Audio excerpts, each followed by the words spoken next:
Derivation of prism, part 2. Here, what we are going to do. In the last derivation, we have derived two results. Memorizing those two results first. Result number 1, R1 plus R2 is equals to A. And the second result, I plus E is equals to A plus delta. Now, in this video, we are going to derive one important conclusion, that in case of minimum deviation, you know what is the angle of deviation? What you have to do to find the angle of deviation?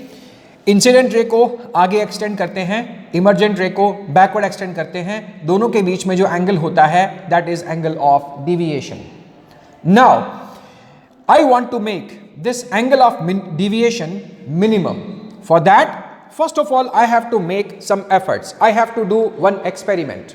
When you come to the lab, तो ऐसा एक practical भी है आपका, to find the angle of minimum deviation. What the result of that experiment is a graph of angle of deviation versus angle of incidence.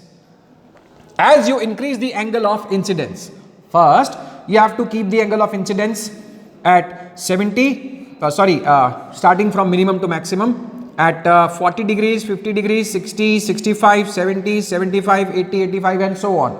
Right? What will happen to angle of deviation? First, the angle of deviation would decrease, it will become minimum at some point and thereafter it increases again. This is the nature of the graph. Now, when the angle of deviation is at its minimum, then angle I and angle E are equal. ये वाला angle और ये वाला angle दोनों equal हो जाते हैं. कुछ और चीजें भी होती हैं जो आपको याद रखनी पड़ेंगी कि जब एंगल ऑफ डेविएशन अपने मिनिमम पे होता है तो और क्या चीजें होती हैं. Let us see those things. Number 1, angle of incidence is equals to angle of emergence. Angle of deviation is delta m, which is its minimum value. R1 is equals to R2. That means these two angles will become equal. And one last thing, that the refracted ray becomes parallel to the base of the prism.